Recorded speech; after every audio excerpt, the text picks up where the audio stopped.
Eu agradeço a oportunidade de estar aqui conhecendo o irmão Augusto, que eu só conhecia pela internet antes, pelo Twitter. Agradeço a oportunidade ao irmão Cleiton por nos permitir estar aqui conversando com o irmão Augusto, tirando algumas dúvidas, respondendo algumas perguntas que as pessoas já passaram para nós e algumas dúvidas nossas mesmo. Amém? Quer dar alguma palavra inicial, irmão Augusto? Só agradecer a oportunidade e parabenizar pela iniciativa. Eu creio que o uso da tecnologia, especialmente das mídias sociais, hoje em dia, tem sido um instrumento pelo qual Deus tem se valido para espalhar a sua palavra e a sua vontade e alcançando locais para nós impensáveis. Então, essa iniciativa eu recebo com muita alegria, gratidão e honra em poder participar. Amém. Amém. Uma pergunta que surgiu durante o momento de perguntas e respostas, que algumas pessoas comentaram perto de mim, com relação ao culto, é com relação ao que Paulo fala em 1 Coríntios, com relação ao uso do véu. E que hoje algumas congregações cristãs usam o véu ainda como uma regra de fé no culto público, que mulher não pode estar lá sem véu. Algumas pessoas têm muita confusão e assumem que o véu não deve ser usado, mas mais como costume. Que quando entra naquele texto de 1 Coríntios não sabe como rebater, como argumentar. Qual é a visão bíblica coerente a esse texto de Coríntios, como a gente deve interpretar isso? O ponto lá em 1 Coríntios capítulo 11, que trata da questão do véu, não é uma peça de vestuário, mas a questão do papel da mulher no culto. O que estava acontecendo em Corinto é que as mulheres, por influência dos movimentos feministas libertários acontecidos em Roma e na Grécia, e também porque elas não entenderam corretamente a doutrina de Paulo de que no Evangelho homem e mulher são iguais, elas entenderam que poderiam assumir todas as posições na igreja de liderança, especialmente aquelas que eram ocupadas pelos homens cristãos qualificados. O véu na cultura greco-judaica romana representava que a mulher estava debaixo da autoridade ou do seu pai, ou do seu marido, ou de um irmão mais velho. Toda mulher de respeito que estava debaixo da autoridade, ela usava véu. Então as mulheres de Corinto, numa demonstração pública de que desejavam ocupar o governo da igreja, a autoridade da igreja, elas começaram a participar dos cultos sem usar o véu. Então, a contenção de Paulo ali não é o uso de uma peça de vestuário. O véu naquela cultura simbolizava esse princípio da submissão da mulher na igreja. Portanto, a bronca de Paulo não é que elas tiraram o véu, mas que elas estavam se rebelando contra esse princípio da autoridade. Então, naquela cultura, usar o véu significava uma demonstração pública do princípio de estar debaixo da autoridade. Numa cultura como a nossa, onde o uso do véu não significa isso, então não faz sentido que as mulheres usem véu. Elas podem demonstrar que elas estão debaixo das autoridades da igreja através do seu comportamento submisso, respeitoso, seguindo as regras da nossa própria sociedade. Mas uma vez que o véu não representa na nossa sociedade esse princípio da submissão, não há qualquer propósito em obrigar as mulheres cristãs a usar o véu durante o culto. A gente tem que fazer a diferença entre o princípio e a expressão cultural daquele princípio. O véu é a expressão cultural do princípio da submissão. Se na cultura ele não significa isso, ele não precisa ser usado. Mantendo ainda o tema do culto, o senhor falou um pouco ontem sobre adoração. E o senhor escreveu um texto no blog do senhor sobre conselhos a um jovem pastor sobre o grupo de louvor da igreja. E alguns conceitos, a gente postou até esse texto no Canto das Escrituras, e está dando uma certa polêmica por lá ainda. A gente está tendo algum trabalho para responder alguns comentários. E o senhor poderia tentar reproduzir, às vezes falando a gente se expressa até melhor com relação às coisas, reproduzir um pouco de conselhos para jovens pastores que estão em igrejas, que o grupo de louvor tem dado algum trabalho, em algum sentido? Essa é uma área bastante complicada, porque com o surgimento do movimento litúrgico na década de 60, foi quando surge a música gospel, e a ideia de que o louvor é a parte mais importante do culto. Isso estava associado com o surgimento dos movimentos focados na chamada confissão positiva, movimento de confissão positiva que surgiu com um pastor batista chamado Essek Kenyon. Ele dizia que aquilo que nós declaramos, aquilo que nós afirmamos, gera realidades no mundo espiritual. E com isso vieram livros do tipo Louvor que Liberta, de um capelão da Marinha chamado Marilyn Carothers, que se tornou muito popular no Brasil. A ideia de que se você louva a Deus, quando você louva a Deus, todos os seus problemas se resolvem. E que o louvor liberta, que o louvor agrada a Deus sempre, e portanto, aos poucos, essa ideia do louvor e do poder do louvor foi ocupando um local central no culto e nas igrejas. E aí surgiram ministérios e às vezes denominações inteiras voltadas para a música gospel, voltados para o ministério de gospel e assim por diante.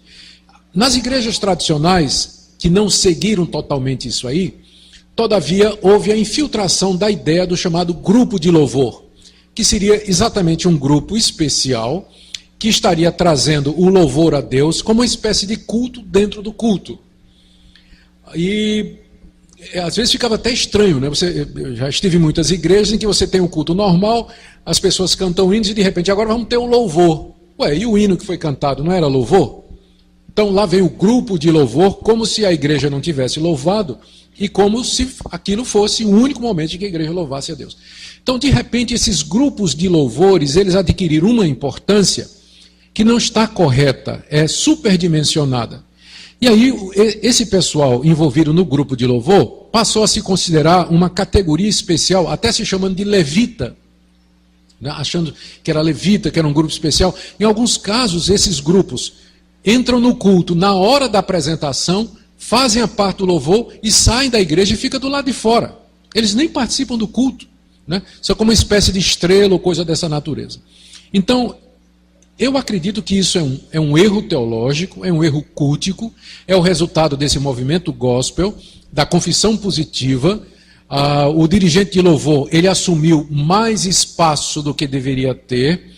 Por exemplo, ele dá bronca na igreja, exorta a igreja, repreende a igreja, manda a igreja sentar, manda a igreja levantar, prega, ora, confessa, bota a igreja para confessar. Enfim, acaba sendo um culto inteiro dentro do culto, aquele momento de louvor. Então, pastores, eles têm geralmente duas opções diante de uma situação dessa. Ou eles baixam a cabeça e aceitam, porque geralmente os jovens que compõem o grupo de louvor são filhos dos presbíteros, dos homens mais ricos da igreja que sustentam a igreja, ou ele vai tentar então trazer o grupo de louvor, pelo menos para dentro de um padrão que seja equilibrado.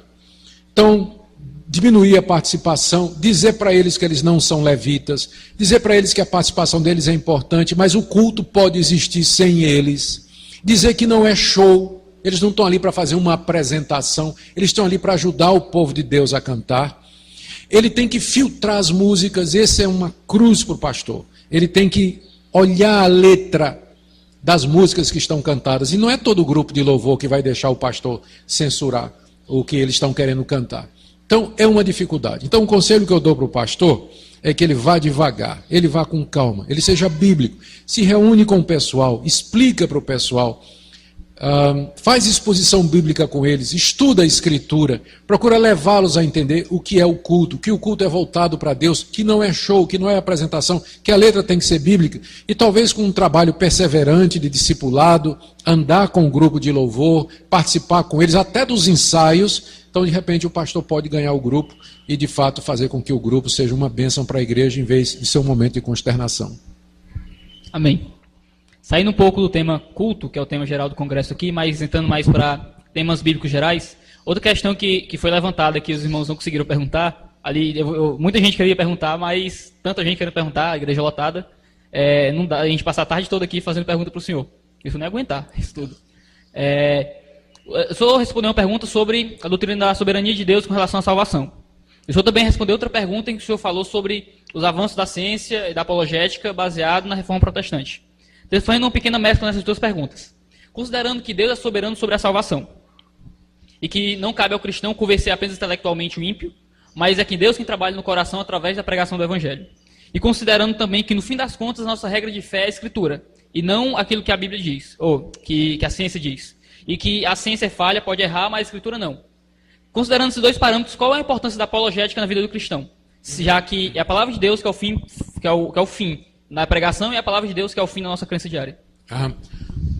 A apologética, que é a defesa da fé, é a disciplina que trata, é a matéria, é a área que trata da defesa da fé, ela só pode existir porque nós acreditamos que entre o crente e o não crente existe um espaço comum, existe uma base sobre a qual nós podemos argumentar e discutir. Então, mesmo uma pessoa não regenerada, ela ainda seguia por determinados princípios da lógica, da razão, do bom senso. Muito embora a mente dela, não sendo convertida, não é guiada para Deus e não pode aceitar as coisas espirituais. Mas ela pode aceitar determinados argumentos e ver a força de determinados questionamentos que os cristãos podem fazer.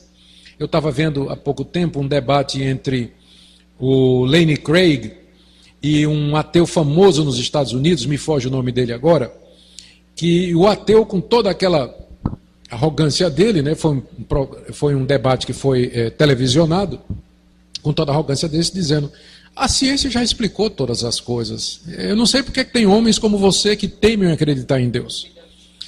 Eu acho que era o Peter Atkins, sim. Aí o Lenny Craig disse: não, a ciência não explica tudo não. Aí o Atkins disse assim: diga aí o que é que a ciência não explica. Diz: primeiro, a própria ciência. Porque a ciência, para existir, ela pressupõe a matemática e a lógica.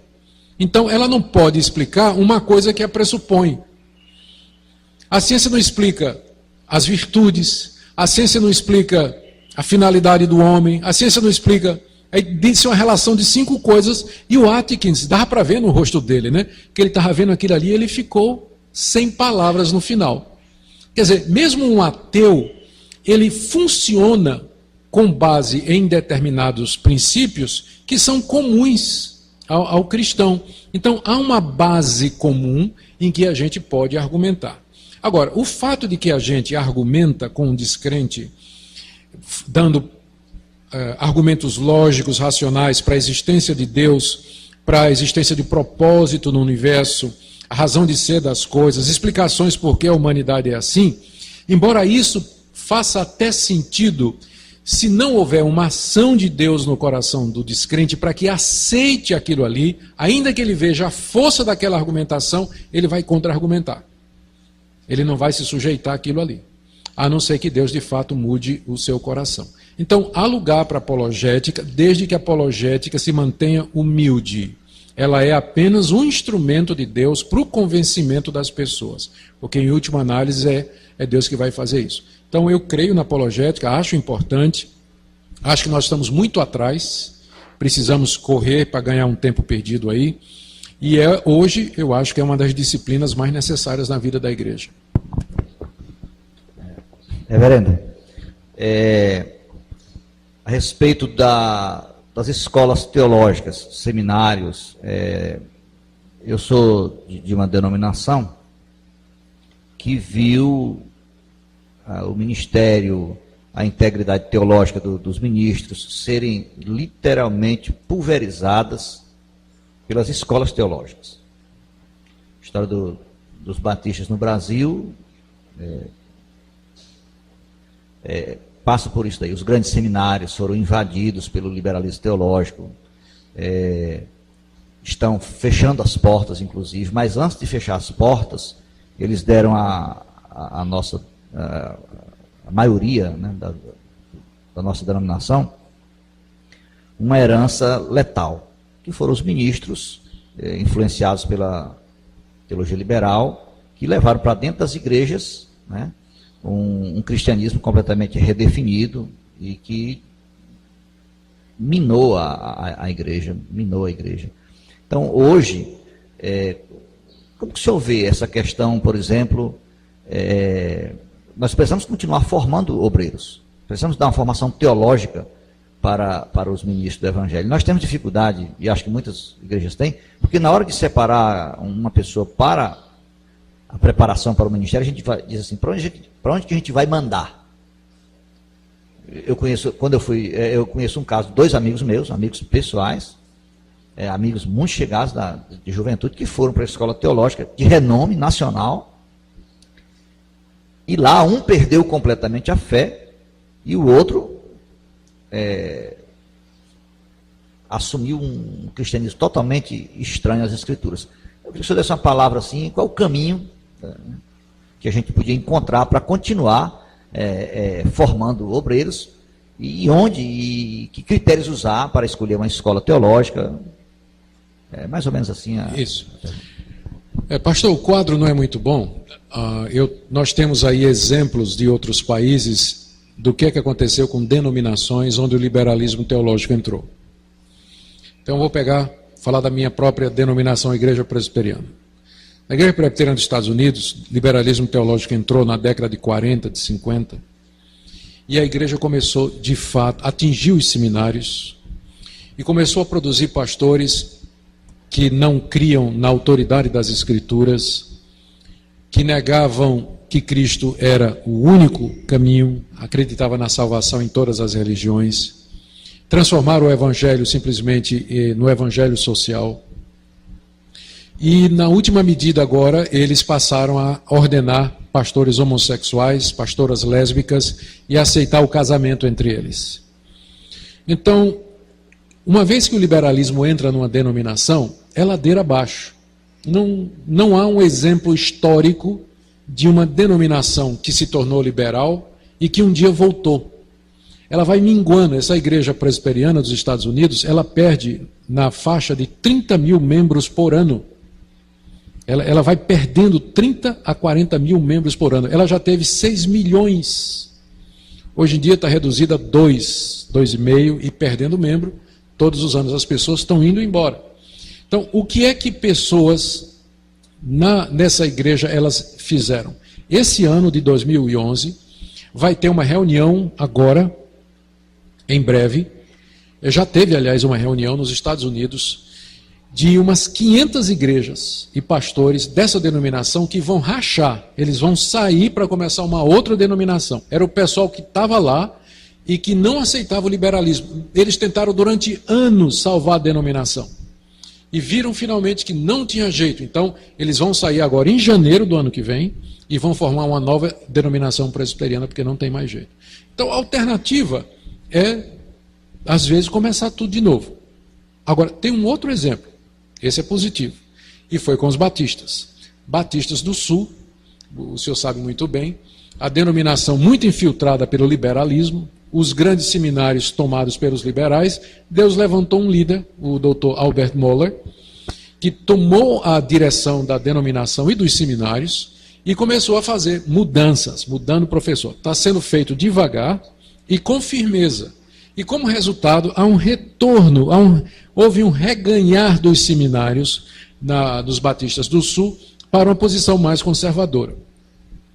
Onde isso é possível acontecer, eu acho que deve ser a primeira opção.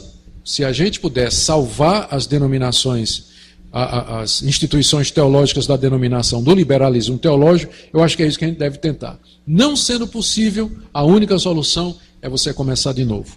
Abrir novas escolas, às vezes até começar uma nova denominação, porque o liberalismo é mortal. Ele é fatal. O exemplo do Dr. Albert Mohler é inspirador, porque os Batistas do Sul é uma denominação gigantesca. E ele está conseguindo, né, por graça de Deus, fazer esse pessoal retroceder, né, do liberalismo teológico sem um rompimento traumatizante. Né? Tem que trazer ele para cá para ensinar para a gente como é que faz. Né? Ele vai estar no Mackenzie próximo ano? Em 2014, se Deus quiser. Muito bem. Tá, ok. Saindo um pouco do âmbito mais teológico, entrando em algo um pouco mais pessoal. Considerando que o senhor, Deus dá vários dons à igreja. E existem pessoas que servem de vários modos. E existem alguns homens que Deus escolhe para que eles sirvam não de um modo tão focado na igreja local em si, mas de viajar pelo país e fazer conferências e participar aqui como o senhor está participando. E uma questão que muitas vezes vem na cabeça de muitos jovens é como é que, considerando que a Bíblia ela é tão focada muitas vezes na família, quando você lê muita literatura puritana, você percebe a ênfase que aqueles homens davam na família. E que a Bíblia, e que a família é o primeiro ministério do homem, que a Bíblia coloca uma linguagem sobre o casamento que ela não coloca sobre mais nada. Que o casamento tipifica Cristo e a igreja. E que isso vem antes do ministério, isso vem antes da pregação, isso vem antes de tudo. Claro que Deus está antes disso, mas o casamento é uma expressão muito forte do cristianismo. Como é que o senhor, pessoalmente, e como é que o senhor aconselha tanto jovens que estão começando agora a pregar, como pessoas que já pregam há algum tempo, conciliar família, filhos com o ministério? Essa não é uma conta fácil de fechar, não. Eu, durante a grande parte da minha vida, fui pastor de igreja local e professor de seminário, de teologia.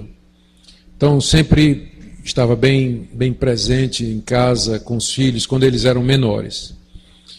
Então, isso nunca foi, de fato, um problema, ou não era um desafio tão grande. Foi só depois de alguns anos, faz poucos anos atrás, que eu comecei a aceitar convites para viajar mais. E nessa altura os filhos já estavam, como a gente diz no Brasil, mais ou menos criados, né? Então a minha filha mais nova tem 18 anos de idade, mais velha tem 25. Então, com os filhos nessa idade, já na universidade, encaminhados e tudo mais, eu tenho muita facilidade para viajar. Quando posso, a minha esposa me acompanha. Mas eu diria que ninguém deveria tentar um ministério itinerante, a não ser que Deus de fato chame para isso. Porque o chamado principal do pastor é a igreja local. Ele é chamado para isso. A igreja local é a base do cristianismo. O cristianismo, como religião, se estrutura em cima das comunidades locais. E é a elas que o pastor deve dar a sua atenção principal. Então, pode acontecer que numa determinada circunstância, né, Deus então queira dar a um determinado pastor um ministério de alcance mais amplo. Então ele precisa ter cuidado quando vai fazer isso. A questão às vezes não é tempo, quantidade, mas é qualidade de tempo. Porque tem pastor que fica em casa, mas não dá atenção para o filho, não dá atenção para a esposa. Ele está lá, mas está na internet, passa o dia todo na televisão, né? Eu prefiro ser um pai que viajo, mas quando eu estou em casa, eu estou com meu filho, saio com meu filho, saio com minha esposa, sento com eles, converso com eles, faço programação juntos, ainda que o tempo seja mais curto, do que um pai que está em casa, mas está na televisão, está na internet o dia todo, não dá a menor atenção para a família. Então, às vezes, não é nem uma questão de quantidade, mas da qualidade do tempo que o pastor dá para a sua família. Então, quem vai se aventurar no ministério itinerante, ele precisa ter esse tipo de coisa muito em mente. Muitos homens de Deus, eles tiveram dificuldades em segurar os filhos. Francis Schaeffer, por exemplo, teve um filho, Frank Schaeffer, que acabou com o ministério do pai, né? Se tornou da igreja ortodoxa russa, que é uma mistura de catolicismo com ortodoxa grega, que é uma mistura de catolicismo com protestantismo, e escreveu um livro acabando com o ministério do pai, Francis Schaeffer. Billy Graham teve um filho, né, que se desviou, teve problemas gravíssimos. Só agora, depois de velho, é que o Frank Graham voltou, né, mas deu muita dor de cabeça ao pai. Uma vez perguntaram para o Billy Graham se ele tivesse que começar tudo de novo, o que é que ele faria? Ele diria, eu viajaria menos, né, pensando nos filhos. Você tem o próprio John Wesley, que teve muitos problemas com a família dele, especialmente a esposa. Então, há um preço a ser pago para esse tipo de coisa, e por isso que eu digo que não é todo mundo que deveria se aventurar, não. A melhor coisa é ser pastor de uma igreja local, servir a Deus ali. Se Deus lhe dá a oportunidade e a chance, vá, pedindo que Deus tenha misericórdia da sua família. Amém. Obrigado, doutor Augusto Nicodemus. Obrigado, Iago. Está encerrada a nossa entrevista. Eu também agradeço ao irmão Cleiton e ao irmão Augusto por esse momento aqui de edificação e que nós possamos sempre trilhar juntos esse caminho de volta ao Evangelho, de volta à Palavra de Deus. Amém.